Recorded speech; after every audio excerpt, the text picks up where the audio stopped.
Olá pessoal, tudo certo? Meu nome é André Turquilo e vamos dar sequência aos vídeos que a gente vem gravando com dicas curtas sobre o Google Planilhas. Essa dica de hoje é uma dica bem importante, se a gente for pensar em otimizar os nossos dados, o nosso trabalho e facilitar depois que a gente for fazer análise deles, né? Quando a gente trabalha com planilhas, com dados, a gente precisa cuidar não somente na hora de planejar, ao criar para poder, ou a gente precisa pensar bem a hora de planejar para poder facilitar depois o meu trabalho na hora que eu precisar apresentar ou analisar esses dados, né? Então, o que a gente vai trabalhar hoje? A gente vai trabalhar com a lista suspensa.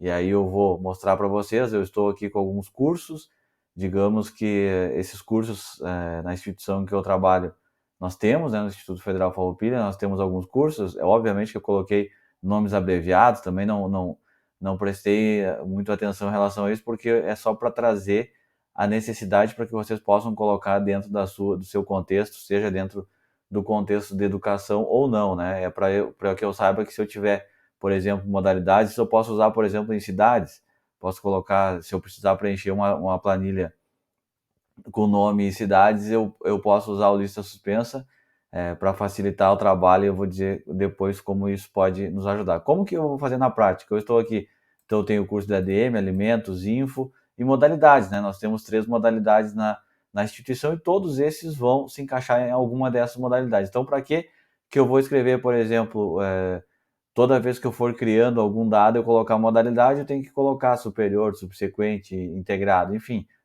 vou ter que repetir eles, e digamos que sejam muitos dados, facilita muito se eu fizer essa lista suspensa. Como que eu faço na prática? Eu vou no inserir lista suspensa. Aí vai me aparecer aqui vai me aparecer umas regras de validação, né, para aplicar o intervalo.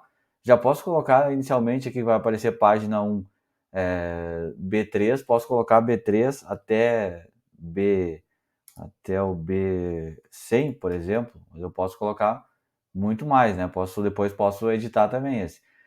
E aqui eu tenho opções, né? Pode ser menu suspenso, mas pode ser muito mais, né? Pode ser menu suspenso intervalo, o texto contém, o texto não contém, o texto é exatamente para fazer o texto é um URL válido, o texto é um endereço válido, por exemplo, se eu preciso que as pessoas preencham os seus e-mails, e eu colocar essa validação, se ela colocar, não colocar o arroba, vai dar erro. Então, eu evito erros também numa planilha compartilhada com muitas pessoas nesse sentido. Então, a data, são várias as possibilidades, mas o que a gente vai ver hoje é exatamente o menu suspenso. E aí, aqui eu tenho algumas opções, então, tem as cores também para fazer, né? Eu vou colocar uma cor 1, que aqui seria o integrado, aqui uma opção com outra cor, aqui seria o superior, e aí eu posso adicionar itens aqui, né? Obviamente, vou colocar uma cor aqui diferente. Eu posso colocar as cores também relacionado a isso.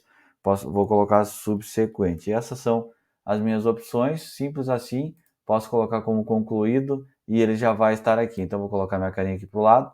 Toda vez que eu for criar um dado aqui, por exemplo, ao chegar aqui, eu vou ir aqui, vai me aparecer se eu quero integrado superior é, ou subsequente. Eu posso editar, tem alguma coisa errada, eu posso clicar aqui, né, na lista e posso adicionar mais itens, posso ver outras opções, mas posso remover a regra, inclusive. Então, isso vai ser muito útil quando a gente fizer a filtragem dos nossos dados, né, algo que a gente vai ver mais à frente, vai facilitar muito esse meu trabalho e vai evitar que eu erre também, né, eu não vou colocar, por exemplo, e a filtragem, isso a gente vai falar mais à frente, mas já trazendo um contexto, se eu colocar superior assim, se eu colocar superior com um S minúsculo, vai dar erro depois na hora de eu fazer a contagem, por exemplo, que são fórmulas que a gente vai ver. Então, é importante que a gente use isso para evitar erros e também para facilitar o nosso trabalho e aí usar dentro do contexto de cada um. Essa era a dica. Um grande abraço.